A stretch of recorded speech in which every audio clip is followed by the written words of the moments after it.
There we go. It's the United States Wow. Capitol. Wow. Josh Lots of Hawley's. people dressed very professionally who are coming to and fro. Wow. Josh Hawley might be in there. People like Elizabeth Warren. Yeah, I just saw Mark Kelly. He showed up to one of the subsidiary Epstein press conferences. Mark Kelly showed up, and what did I mean, he say? Did he look solemn? Yeah, well, he said that John Thune must act. I mean, I could hardly imagine anybody more serious than Marjorie Taylor Greene, who I also I had the honor of gazing upon. Oh, that's so hot. Yeah, how was she looking? I really wasn't looking at it from that standpoint, I have to say, especially in the context of a sexual abuse theme. Yes, you want to avoid that. Yes, that's important. So tell me, tell us what was going on and tell us what you did and what happened. Yeah, so they had a press conference in the very same location as the one in September, hosted by the same three schmuck members of Congress. Okay. Thomas Massey, Ro Khanna, and Marjorie Taylor Greene. I mean, Ro Khanna at least is like amenable to talking. Like I had a pretty extensive discussion with him afterwards, and he took my questions, which are not the easiest, so it's laudable enough. But the thing that was amazing to me was Ro Khanna, in conjunction with one of the quote survivors, who was of course there, Haley Robson, declared that there were no questions allowed to be asked to the survivors. So we're going to have what's nominally called a press conference. And they're saying the press is hereby forbidden to ask questions of the quote. So last time they did allow questions. Last time they didn't expressly forbid it. And you started talking, and that's why this time they forbade it. I think my suspicion is that because Haley Robson spotted me, because I was seated right up front.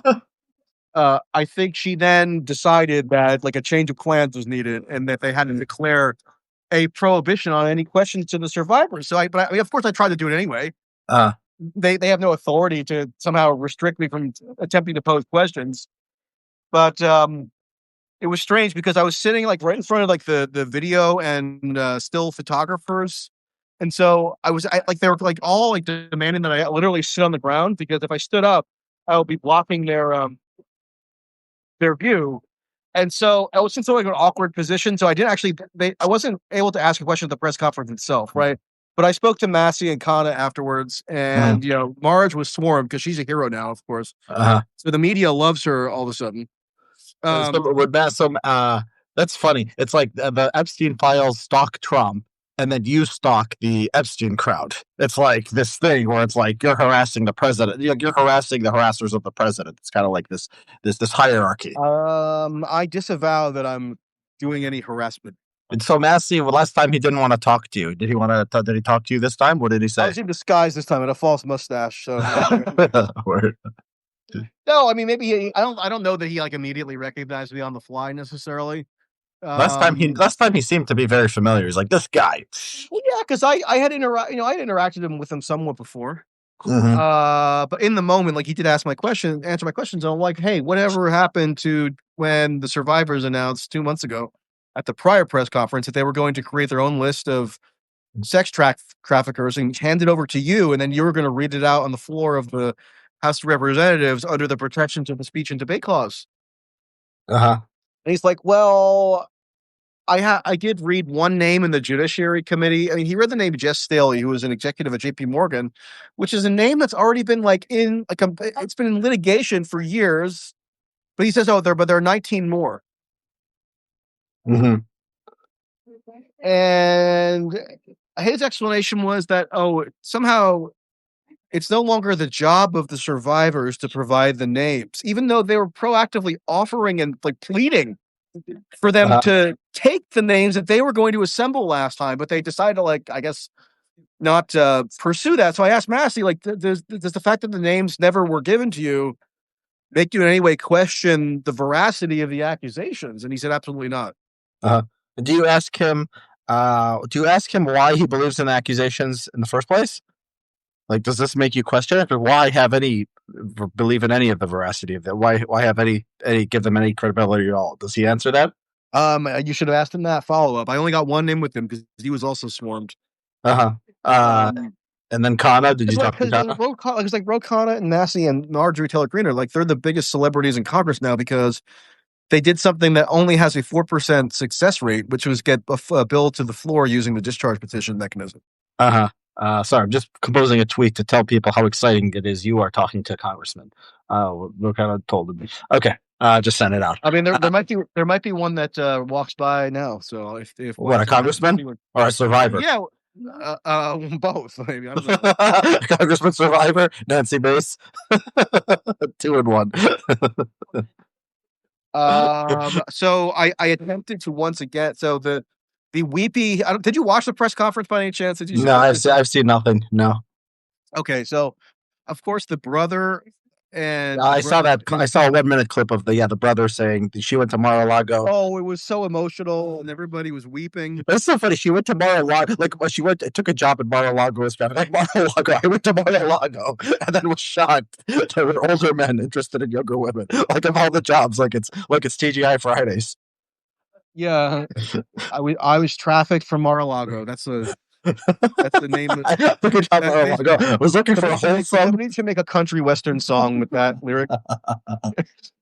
But I tried to ask the brother. Okay, so the brother managed to. You asked them during the press con, like you raised your head, or you saw them afterwards. Okay. Afterwards, right? Because they weren't taking questions during the press conference. It was too traumatic to ask him questions in the press conference. As though the brother himself was a victim of sexual abuse, which I'm not aware of happening. But he managed to, of course, throw in a plug for Virginia Roberts Giuffre's posthumous book, we're told, during the press conference. And they taught, and so she revealed that her father and the father's friend also abused her. I don't know, has anybody even like made the slightest effort to corroborate or to determine whether or not is the brother a full brother, or is he would be his father too? This one I believe is the full brother, and then there's another half brother, right? And the reason that they're of interest to me is because they're engaged in an active probate dispute in Australia over her estate, which is many, many, many millions of dollars, right? Is the alleged abuser on one of these sides? Is he involved in this? Or I don't think he was involved. I don't think the father wouldn't have been involved. Mm-hmm. But the debate's growing even larger now because of the proceeds from the profits from this book. Mm-hmm. So I go up to the brother, right? Mm-hmm. Just afterwards, and when he's like sort of meandering or like going somewhere, and I try to ask him, "Hey, can you give us any update on your probate dispute in Australia?" And they clearly recognize me, meaning the brother and his wife and his handlers. They all have their own handlers, with amazing PR handlers. They have like armies of PR handlers. Just remember, that's a cash cow. They have plenty of money to give to PR consultants. They're like, and they're all like whispering and like murmuring amongst themselves. No way, we're answering a question to this person. Can you please leave? And they call over their private security, to claim that I'm following them or something. I just asked them a bunch of times, can you please give us an update on your probate dispute in Australia over Virginia's estate? And they just won't answer. What are journalists doing? So what did they say? Nor will my minion in Australia, nor will any of the Australian authorities give him any records on the probate dispute or virtually anything else related to Virginia Roberts Giuffre, with the exception of the police report I got for her fake bus crash shortly before her reported death. So they didn't say anything new. They didn't do anything interesting. They didn't take questions. They just sat there and said, "We're victims. Release the Epstein file." That was basically all it was. I mean, that's what's happening. The members of Congress themselves took a few questions, but they said, all we can do with the survivors is politely listen to their stories. They did introduce, and they seem to introduce potential. I mean, there were 1 or 2 survivors, I think, who claimed that this was the first time they had made any public statements. Oh, really? So I went up to one of them, and I just said, "Excuse me, can you clarify how old you were at the time that you claim you were victimized by Epstein?" And then her handler also, threw a fit and said, "No question." Oh my God. I literally just asked a factual question. How old? How old are you? Because you know why? Just probably 40, yeah. Yeah, he was probably 23. I know. It's amazing. This is amazing. I did get one person, Reena O. Look her up. You'll find this funny. Reena Rina and last name OH. She's an Asian woman, right? Oh wow, is that new? Is this the first Asian No, she's been survivor? around. Is this a pioneer? She sued Virginia Roberts Giuffre, okay, for defaming her. So there's always like these intra-survivor disputes. She's a chef. And I think she's an artist, writer, and chef. And she was gonna speak, or she looked like she was like waiting to speak, but then they kind of like shunted her aside or something, so she didn't speak. But I talked to her afterwards, and she was 21 when she first encountered Epstein. Then she says she buried her trauma until 2019 when Epstein was arrested, and of course, like the settlement funds became available, or when there was like a prospect of the settlement funds becoming available. And I was asking her, oh yeah, did you apply for any of the settlement funds? And first she didn't want to answer, but I got her to admit that she got settlement money from the J.P. Morgan settlement and also the Epstein estate settlement. And I said, how much? And she's like, oh, I'm sorry, I'm not going to tell you that. I was like, yes. Why not? It was public interest. Why is it such a big secret? And what did she say? She said, just says she wasn't telling you. Yes, I mean, she was nice enough. At least she answered the questions, but yeah, I mean, like if you watch the press conference footage, she's like standing behind, and it's just like, yeah. So here's a Business Insider article from 2022. It says a New York City artist says Jeffrey Epstein and Ghislaine Maxwell shopped her around to men at Mar-a-Lago. Other victims saw her as one of their enablers. So here's the article. A friend introduced Reena O to Jeffrey Epstein in the summer of 2000 when she was 21 and trying to start a career in New York City. I had recently broken up with my long-term boyfriend and was very upset, O tells Insider. I think I may have said, maybe I should date a rich guy. She recommended Epstein, Jeffrey. O met Epstein a few days later for an appointment in his Manhattan home. She says she brought along her art portfolio because she heard he was a collector. He impressed you, blah, blah, blah. O says Epstein sexually abused her. Accuser of Jade described regularly being called to Epstein's home, take part in sex, blah, blah, blah, blah. Okay. Anyway, I mean, so the point is, she's also been accused by other, quote, survivors of having been a trafficker herself. They accused her of trying to get money from the competition. Yeah. As was Haley Robson, who was also here. She was like the ringleader. She's the one who I'm pretty sure spotted me, and that led to them to declared a no question policy. But afterwards, I asked O'Connor, like, did you know that this main woman, who's like the ringleader of Epstein Survivors Inc., running the show essentially on behalf of the survivors, Haley Robson, did you know that she had an arrest warrant issued for her when she was an adult on the ground that she had recruited other girls allegedly and also told them to lie about their ages? I wrote about this in the Compact article on the trafficking racket, and of course, Rokon had no idea about that. Like he's very incurious. It seems like he's always learning new things from you, and then never learning things from me somehow. And he never updates. He just continues doing it. So he's like, oh well, that's a good point, Michael. He's just like after Rokon, I'm like, okay, so because when he spoke at the press conference, and by the way, my battery's running low, so I might drop out. Okay. I asked him. I mean, he said the press conference, we basically have to purge the Epstein class, right? So the old guard. Yeah, this was Rokana. So he was talking like it was a reference to Larry Summers, I think. Yeah, poor Larry Summers. But I asked him, okay, so and Rokana was like, we can't name any building. Like, no building should ever be named after anyone in the Epstein class. They should all be, disgraced. They should never receive any honor. So I asked him, okay, so because Noam Chomsky was found in these recent batch of emails, to have communicated regularly with Epstein, to have visited him on several occasions, and say that he valued Epstein as a friend, should Noam Chomsky, like the most cited academic on earth, should he receive no honors ever again because he emailed with Jeffrey Epstein? Like, they just don't have a great answer. Look, there's some Orthodox clerics walking by. I wonder what they're Orthodox clerics. Oh, maybe they're going to a Goldberg meetup. No, that's not fair. I shouldn't make fun of all religious people. And then I even asked about Larry Summers. Okay, like what did Larry Summers actually do? Email Jeffrey Epstein? Like that's his crime? Yeah. Well, did you read the article the Harvard Crimson? I didn't read the full article. I read the statement he gave. Well, the article is very funny. He's like, Jeffrey, I think she likes it. It's like Larry Summers using his brain power. He's like, she sends me this paper. I shouldn't respond too quickly, right? And then Epstein's like, man, it's like kind of heartwarming. He's like looking for like Matt Yeah. Solar just told me today that woman that he was like, I guess, trying to date or whatever and asking for advice on, she was like a tenured professor. Yeah, she was like 36. Yeah. But he was yeah, but in the academia, she was. I think she was like. Was she like his graduate? He was some supervisory position. Who gives a shit? I don't care. But I think he might have had some supervisory position. Yeah. You'd think the president. You'd think Larry Summers could get any. President of Harvard could get Asian women. Oh, he needs Jeffrey Epstein advice.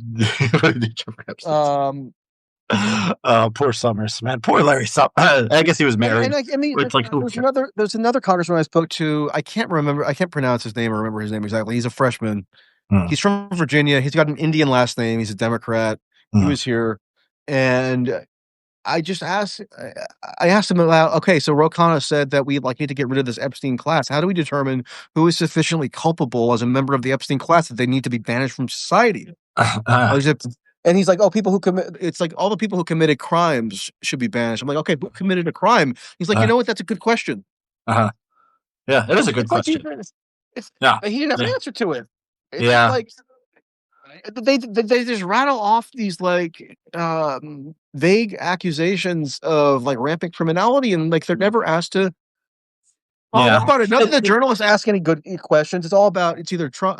What is your reaction to Trump, and or some pointless procedural question about what is the Senate going to do that has no long that will have no value as a question.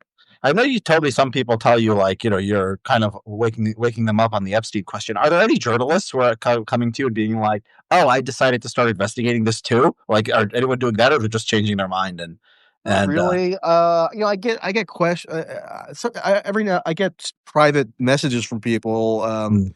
Sometimes along those lines, but do they ever say, "I'm going to Australia to look into this Virginia stuff"?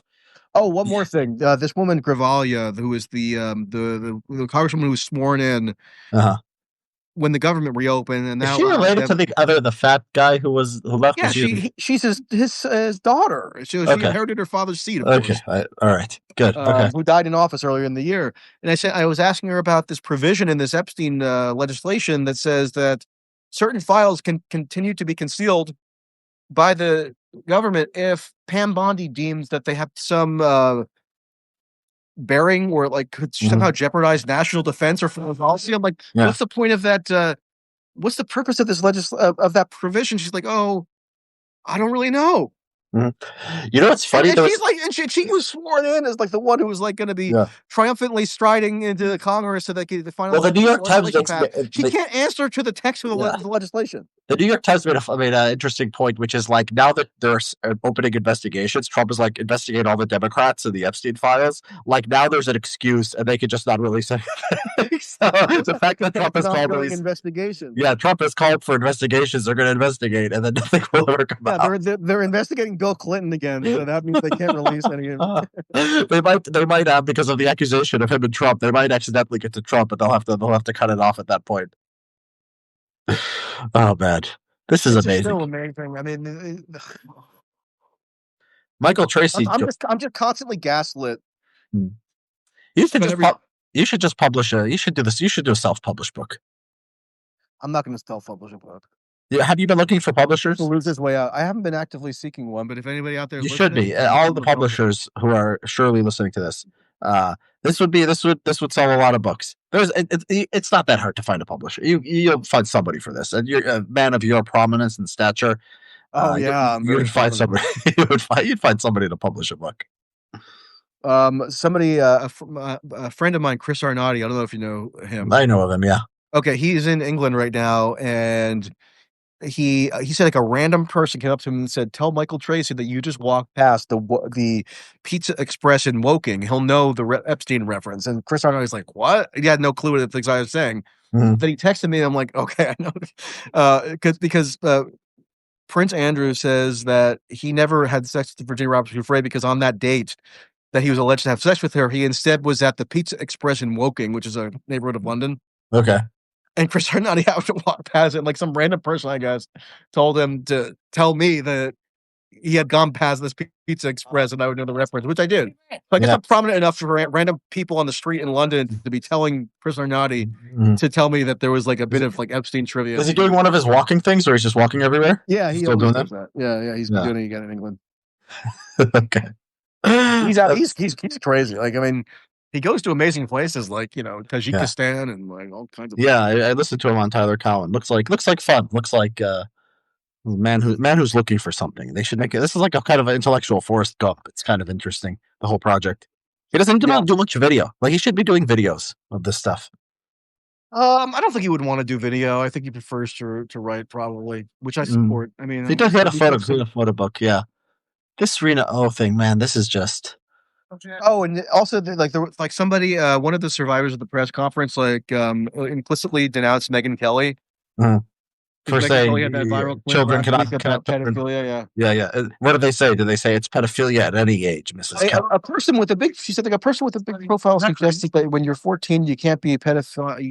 Maybe she was talking about me. Maybe it wasn't Megyn Kelly. I was also. No, I'm pretty sure it was Megyn Kelly. There was somebody who was like tweeting out like a detransitioner. They were like Megyn Kelly, Richard Fernandez. What's amazing is that some of the so. Look, I've always granted that there are some, and Epstein himself granted, actually, in the files that came out a few days ago from the House Oversight Committee, there was a statement that Epstein himself drafted, which the first time I've ever seen this. I think it was with a PR consultant. Basically, he wanted to give his side of the story in a statement, which he hadn't done. And it never got put out. But even in there, like, he now acknowledges that although it was always consensual, and there was very, like, almost never, he says, like, full sex, some of the girls that come to the house were under the age of 18. What does he confess to? Does he I believe some of them would have been here. Some of them probably would have been here today. And so they hold up like photos of themselves, like when they were younger, right? And what's amazing to me is that I'm almost positive at least one or two of them were recruited by this other woman who was here, Haley, who's also just as much as a survivor now. Yeah. And not just recruited, but told to lie about their ages. Yeah. So Epstein would let them into the house. Yeah, it's just amazing. What does he admit to? Does he admit to getting massages from like under 18? Yeah, read the statement. Well, you're here. Tell me. You read it, so you tell me. Does he admit to getting massages? I think he does. Yeah, and I think he says that. He says that he was basically a John who was patronizing prostitutes. Mm-hmm. But that there was never any. There was rarely. I don't know. He downplays like how frequent there would have been any actual sexual contact. Mm-hmm. He just like massages and he like jacking off. What was he doing? Yeah, pretty much. That's pretty much what he's. I mean, I'll send you the statement. It's pretty interesting to read because like you never really hear him from his own perspective describing what he did. Yeah, is it grammatical? His emails. There's some errors. Yeah. It's not like the like email garbled talk. How do you not have He said like the government tried to. I mean, everybody says, "Oh, it was a sweetheart deal," right? He loathed Acosta. He fired Dershowitz because he thought he should have got an even better deal, right? Because he was like, the government was threatening they could possibly charge me with some kind of trafficking offense. Meanwhile, I never left my house. Yeah, it was all just these girls and women who came to my house. But like he acknowledges that some of them were underage, and he says that them lying or misrepresenting their age in Florida is no defense because of the statutory, it's a statutory offense, right? And it's just worth reading, not because you need to condone everything about Epstein, but it just puts it in much more perspective. I mean, this is like years and years and years of this stuff. It's dominating U.S. and British politics, Australian politics to some extent. Yeah, and like it was like like in the grand scheme of things, it's just it's pretty minor. Okay, how historic is Prince Andrew like being stripped of his crown? Has that like ever happened in like the history of British monarchy? Like, what is there precedence for this? They're happy. So, Michael, are you gone? Looks like Michael is frozen. If people can people still see me? If you can still see me, please indicate. Someone make a comment if you can still see me.